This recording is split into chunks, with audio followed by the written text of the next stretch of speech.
Amós, capítulo 5. O povo precisa arrepender-se. Povo de Israel, escute esta canção triste que eu canto a respeito de você. Israel, bela e pura como uma virgem, caiu e nunca mais se levantará. Está caída na sua própria terra e ninguém a ajuda a se levantar. O Senhor Deus diz: se uma cidade mandar 1000 homens para a guerra, somente 100 voltarão vivos. Se mandar 100 homens, somente 10 voltarão. O Senhor diz isto ao povo de Israel: voltem para mim, a fim de que tenham vida. Mas não me procurem em Betel, nem em Gilgal, nem em Bersebá, pois o povo de Gilgal será levado como prisioneiro para fora do país, e a cidade de Betel vai ficar em ruínas. Voltem para o Senhor e vocês viverão. Se não voltarem, ele descerá como fogo para destruir o país de Israel. E em Betel ninguém poderá apagar esse fogo. Em vez de praticarem a justiça, vocês praticam a injustiça, que causa amargura, e não respeitam os direitos dos outros. O Senhor Deus criou as estrelas, as 7 cabrinhas e as 3 Marias. Ele faz a noite virar dia e o dia virar noite. Ele chama as águas do mar e as derrama sobre a terra. O seu nome é Senhor.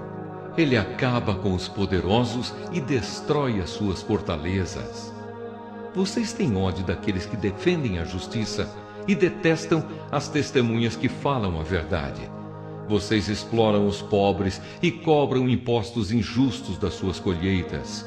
Por isso, vocês não vão viver nas casas luxuosas que construíram, nem chegarão a beber o vinho das belas parreiras que plantaram. Eu sei das muitas maldades e dos graves pecados que vocês cometem.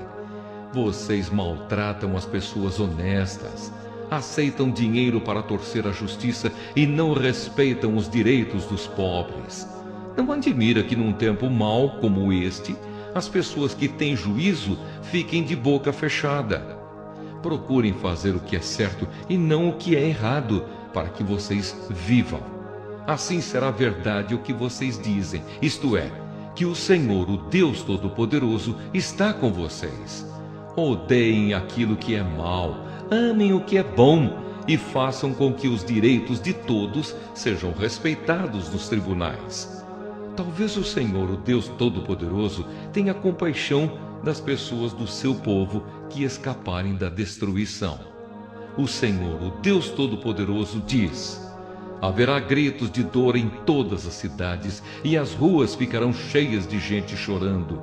Até lavradores serão chamados para chorar pelos defuntos, junto com as pessoas que são pagas para fazer isso.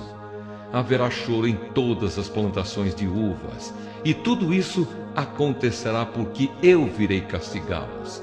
Eu, o Senhor, estou falando. O dia do Senhor. Ai dos que querem que venha o dia do Senhor. Por que é que vocês querem esse dia? Pois será um dia de escuridão e não de luz. Será como um homem que foge de um leão e dá de cara com um urso, ou como alguém que entra em casa e encosta a mão na parede e é picado por uma cobra. O dia do Senhor não será um dia de luz, pelo contrário, será um dia de trevas, de escuridão total. Justiça e não sacrifícios. O Senhor diz ao seu povo: eu odeio, eu detesto as suas festas religiosas. Não tolero as suas reuniões solenes. Não aceito animais que são queimados em sacrifício, nem as ofertas de cereais, nem os animais gordos que vocês oferecem como sacrifícios de paz. Parem com o barulho das suas canções religiosas. Não quero mais ouvir a música de harpas. Em vez disso, quero que haja tanta justiça como as águas de uma enchente e que a honestidade seja como um rio que não para de correr. Povo de Israel, por acaso vocês me apresentaram sacrifícios e ofertas de cereais durante os 40 anos em que estiveram no deserto? Agora vocês vão sair carregando as imagens do deus Sicute e da estrela Quium que vocês fizeram para adorar. Vocês vão carregar essas imagens quando eu os levar como prisioneiros para lá de Damasco. Eu, o Senhor, o Deus Todo-Poderoso, estou falando.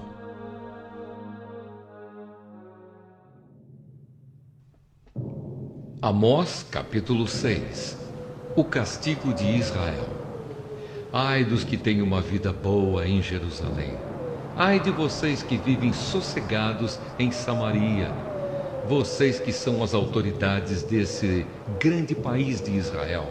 Vocês a quem o povo vai pedir ajuda. Vocês dizem ao povo: vão olhar a cidade de Calné e depois vão até a grande cidade de Amate e dali cheguem até a cidade de Gate, na terra dos filisteus. Por acaso aqueles povos são mais ricos do que nós, ou os seus países maiores do que o nosso? Vocês não querem acreditar que o dia do castigo esteja perto. Mas o que vocês estão fazendo vai apressar a chegada de um tempo de violência. Ai de vocês que gostam de banquetes e que se deitam em sofás luxuosos e comem carne de ovelhas e de bezerros gordos. Vocês fazem músicas como fez o rei Davi e gostam de cantá-las com acompanhamento de harpas. Bebem vinho em taças enormes, usam os perfumes mais caros, mas não se importam com a desgraça do país. Portanto, vocês serão os primeiros a serem levados como prisioneiros para fora do país e não haverá mais banquetes alegres. O Senhor, o Todo-Poderoso, jurou assim: eu vou entregar a cidade de Samaria nas mãos do inimigo, que levará embora tudo o que encontrar. Pois eu odeio o orgulho do povo de Israel, detesto os seus palácios. E vai acontecer que, se houver 10 pessoas numa casa, todas morrerão. E quando alguém chegar para tirar da casa o corpo do seu parente e queimá-lo, perguntará a quem ainda estiver vivo lá dentro: tem mais gente aí? O outro responderá: não tem não. Então o primeiro dirá: cale a boca, não devemos nem dizer o nome do Senhor. Pois o Senhor vai dar uma ordem e todas as casas, as grandes e as pequenas, serão destruídas. Por acaso podem os cavalos galopar sobre as rochas? Ou será que os bois podem puxar o arado no mar? Claro que não. Mas vocês fazem a honestidade virar veneno e a justiça virar injustiça. Vocês se orgulham de terem derrotado a cidade de Lodebar e se gabam dizendo: pela nossa própria força conquistamos Carnaim.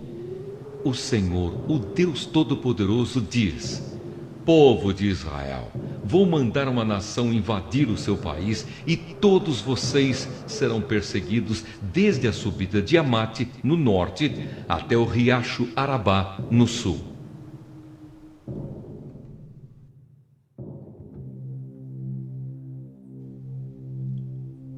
Amós, capítulo 7. A visão dos gafanhotos. O Senhor Deus me mostrou numa visão o seguinte: eu vi Deus criar uma praga de gafanhotos. Isso aconteceu quando já começava a crescer o capim que brota depois da colheita, que pertence ao rei. Quando os gafanhotos acabaram de comer todas as plantas, eu disse a Deus, o Senhor: eu te peço, a Deus, que nos perdoes. O teu povo é fraco, como poderemos resistir? Então ele mudou de ideia e respondeu: o que você viu não acontecerá.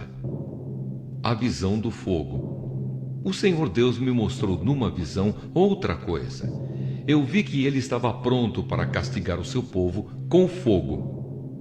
O fogo secou o grande mar que fica debaixo da terra e estava acabando com as plantações.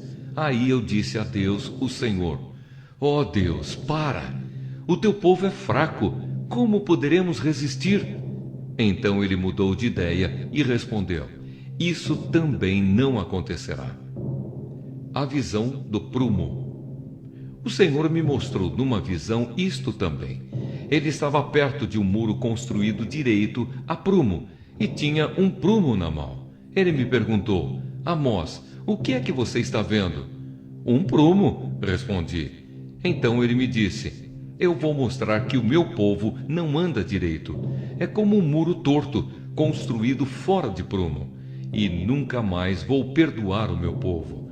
Todos os templos e os outros lugares de adoração da terra de Israel serão destruídos. E eu vou acabar com o rei Jeroboão e com os seus descendentes. Amós e Amazias.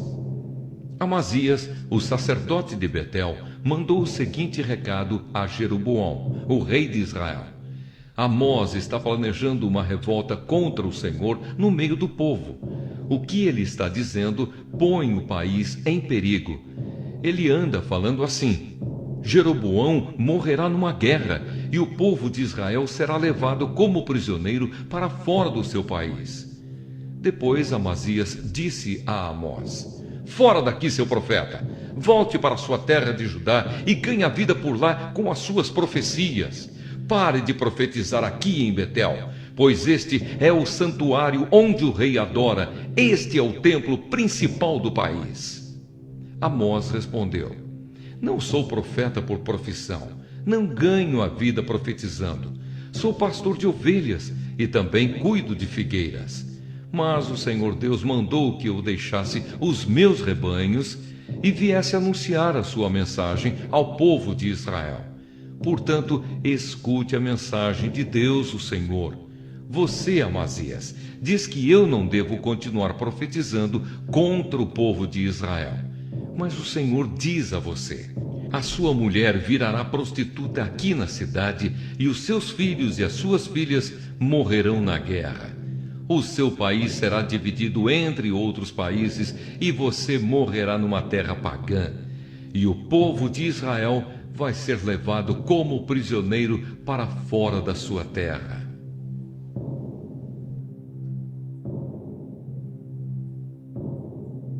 Amós, capítulo 8. A visão da cesta de frutas. O Senhor Deus me mostrou numa visão o seguinte: estava ali uma cesta cheia de frutas maduras. Ele me perguntou: Amós, o que é que você está vendo? Uma cesta cheia de frutas maduras, respondi. Então ele me disse: chegou o fim para o povo de Israel, que está maduro, pronto para ser arrancado como uma fruta madura. Nunca mais vou mudar de ideia e perdoá-los. Naquele dia, em vez de canções, haverá lamentações no palácio. Haverá tantos mortos que os corpos serão jogados em qualquer lugar. Silêncio. Eu, o Senhor, estou falando. A condenação de Israel. Escutem, vocês que maltratam os necessitados e exploram os humildes aqui neste país. Vocês dizem: quem dera que a festa da lua nova já tivesse terminado para que pudéssemos voltar a vender os cereais. Como seria bom se o sábado já tivesse passado. Aí começaríamos a vender trigo de novo, cobrando preços bem altos, usando pesos e medidas falsas e vendendo trigo que não presta. Os pobres não terão dinheiro para pagar as suas dívidas, nem mesmo os que tomaram dinheiro emprestado para comprar um par de sandálias. Assim, eles se venderão a nós e serão nossos escravos. Portanto, o Senhor, o Deus a quem o povo de Israel louva, faz este juramento: nunca esquecerei aquilo que o meu povo tem feito. Por causa disso, a terra tremerá e todos os seus moradores chorarão de tristeza. A terra subirá e baixará como as águas do rio Nilo. Naquele dia farei o sol se pôr ao meio-dia, e em pleno dia a terra ficará coberta de escuridão. Sou eu, o Senhor, quem está falando. Transformarei as suas festas em velórios. Vocês vão chorar em vez de cantar. Em sinal de luto, vocês vestirão roupa feita de pano grosseiro e raparão a cabeça. Vocês serão como pais chorando a morte do filho único, e tudo terminará em amargura. Está chegando o dia em que mandarei fome pelo país inteiro. Todos ficarão com fome, mas não por falta de comida, e com sede, mas não por falta de água. Todos terão fome e sede de ouvir a mensagem de Deus, o Senhor. Correrão do Mar Morto até o Mar Mediterrâneo, irão pelas regiões do norte e do leste do país, procurando a mensagem de Deus, o Senhor, mas não a encontrarão. Naquele dia, até moços e moças fortes desmaiarão de sede. Os que juram pelos ídolos de Samaria, os que dizem, eu juro pelo Deus de Dan, ou eu juro pelo Deus de Berseba, todos eles cairão e nunca mais se levantarão. Eu, o Senhor, estou falando.